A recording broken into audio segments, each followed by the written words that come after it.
Hello, hello, hello, and welcome to The Connected Self. I am Jameelah, and I wanted to put out a little video kind of discussing ways that you can keep a calm and level head, even though you may be out there reading all types of not so positive news information or getting information from friends and family.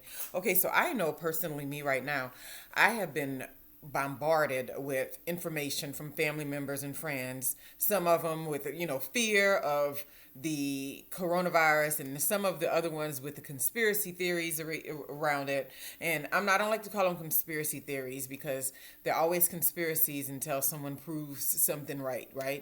I always tell people the whole Tuskegee Institute with syphilis was a conspiracy theory until it was actually proven that these men were given syphilis on purpose, right? So I like to keep in mind that everybody out there will have a different opinion about what's going on, what's going to be the end result, and how we're going to move around and recreate what we think is normal in our society after this is over. So, I wanted to talk today about ways that you can remain in your space because that's one of the most important things. It doesn't really matter what's happening or what's going on or what you come in contact with in life. It is important to remain stable in your spirituality, stable in your mental capacity, because those two areas are the places that you will need to lean on the most when all of the tangible things around you are falling apart. And I don't want to say falling apart or changing or shifting or becoming something else, right? So I spent 4.5 years at home homeschooling my daughters. And I, over time, was working from home, and I got in a little bit of a funk over time, and I started looking for positions that were outside of the home. One of the biggest things that I ran into was the idea that I would be more I would have a lot more energy and be a lot more upbeat if I actually got dressed every day, if I actually went to a workplace. And then I felt like I had gotten my daughters along far enough with homeschool that they should be able to do good in anybody's public education, with their social environment and too with the academics. So that actually came to fruition. It was right. And I started working a position about 6 months ago that required me to leave the home regularly while still doing some of my online work. And we laugh because it's only been 6 months since I've been leaving out of the house, and then we find ourselves back in homeschooling with, this online education that's been happening with kids. But the really biggest difference is this is not homeschooling. Homeschooling is you being 100% responsible for your kids and the outcomes and the curriculum that you choose to give them. And there are no checks and balances outside of yourself. So you got to be mentally prepared to know that what you say is the bottom line, and how you want to do it is what goes. What they're doing now is they're taking online classes. They're on Canvas, they're working through the learning system that the school has set up, and they're getting assignments on a daily basis, and they're completing the assignments, and then they're uploading them, and a teacher is grading them. So people keep calling this homeschooling. I'm like, it's not really homeschooling. Homeschooling is a lot more involved. Nonetheless, if you are not prepared or interested in being that involved in your child's daily education, this can be very challenging. And I don't judge people either way, whether you want to get involved and whether you don't.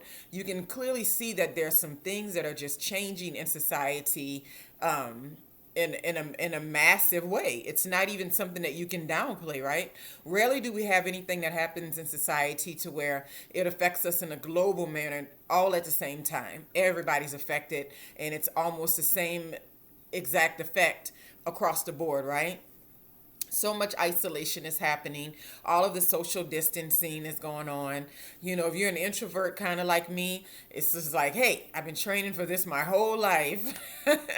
You're not really moved by not visiting people or not hanging out. You're just like, okay, we can FaceTime whenever we need to connect, right? But there's something different. It feels different. It's not the same as it was before. It's not like me deciding that I want to stay in when there's things going on. There's like absolutely nothing going on. The only thing you can can do is go to essential stores, get groceries, maybe go to a Walgreens, pick up a prescription. You can go out to a park, stay away from other people. That's kind of the attitude that's been happening. And in some places, you'll see people get out of the way when you walk down the aisle.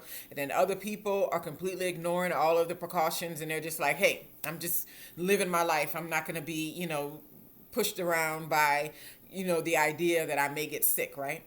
So in order to keep a level head through all of these things, the biggest thing that you can do is count on the methods that you've already been using, right? The things that have already been working. These are the things that are going to work for you in the end.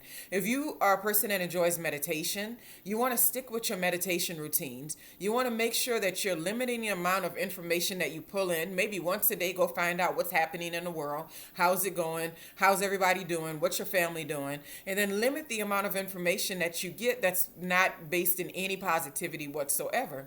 So if you're a person that likes to meditate, you want to continue to do your meditation. You want to continue to do your 10 minutes in the morning, 10 minutes in the afternoon, 10 minutes before bed, because the test for these things that we've been using in times of calm and peacefulness is when things are not calm and peaceful, and you can still tap into these tools and they still work for you, right?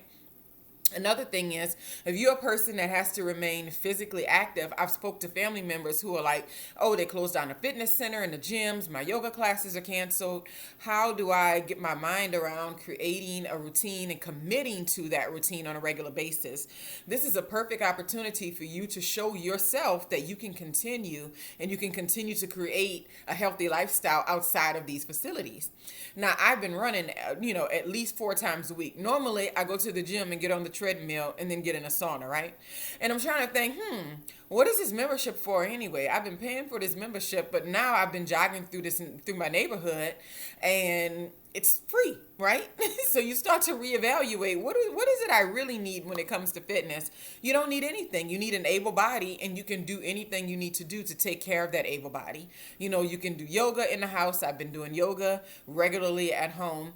You can use YouTube videos. We all know that, but it's something that I know that I have to do in order to keep my energy levels high. If I don't give my time and attention to my energy levels, then I get into a funk, and sometimes it's too late before I notice I've had a whole bad day, and I'm thinking, have I exercised lately? Have I meditated? You want to stick with you want to stick with the tools that work.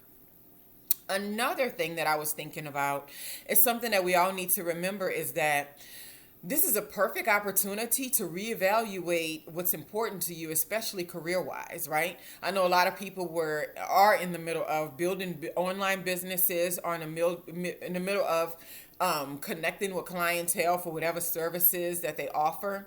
You want to make sure that you stick with that, but also be sensitive to the idea that some clients and some customers may not want to discuss your products or services right now because they're preoccupied.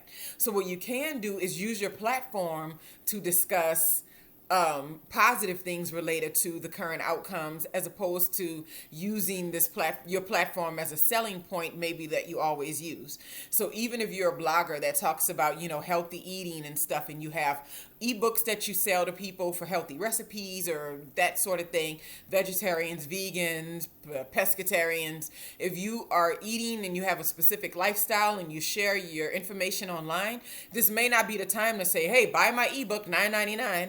This may be the time just to share information and become an expert on the subject, and be seen as an expert, and be seen as someone that people can tap into to really who really understands them and gets what's going on, and they can still see you as a person that's a part of this larger story that you have, this business or this service that you provide, right? So continue your services and your products, but make sure that you are giving attention to the elephant in the room. You want to make sure that you are being cognizant of how your message is coming off, and whether it's sensitive to the people that you are sending this message to. And lastly, something I think is really important is to make sure that you limit the amount of people that have access to you on a regular basis, especially if they're sending you negative information. That's something that I've been combating, and I have a message that I've been typing up, and it's pretty much, a form, and I'm sending it every time people send me conspiracy theory or something that's not really negative, or not something that's just going to plant a seed in my brain, and something that's going to be churning the whole day, and that's not going to have a positive impact on my psyche. I'm going to make sure that I limit the amount of people that have access to me in that way. So, I don't mind you questioning things. I think that's wonderful. I think it's great to question all authority, to question all information that you received. I worked in mass communication for about 5 years out of my career in my 20s, in radio and in television. My undergrad is in mass communications. I did journalism too, wrote for school newspapers and small city newspapers. And so I remember just the idea of getting a story. It was always about the sensational aspect of it. So you want to make sure that you're not available for people to just dump this negative information in your lap and say, wow, look at this. You want to make sure that you are screening everything that's coming to you, because your mental health and your spiritual cleanliness, I guess that's the best way I can say it, is so much more important right now than it has ever been, probably in a lot of times in your life, right? So those are the things I just wanted to share with you all: how to maintain that space that we talk about creating, how to continue to be the connected self, the person that is watching what's happening in your life as opposed to the person that's scrambling around in your life, right? You always want to have a bird's eye view. The bird's eye view puts you in a perspective that you don't have to be dragged down by every single occurrence. You don't have to be ripped this way or ripped that way. You can still keep your mindset and your level-headedness, because ultimately, that's the part that's going to be your savior: your own mindset, your own perception, your own level-headedness, and it's going to create this positive image and aspect of you that other people can rely upon, and you can continue to encourage others with. So that's all I have to talk about today with the connected self. I have to get back to some work that I'm doing from home. I hope you all are having a wonderful, wonderful day. And it's lovely taking a moment to connect with you all. And cheers.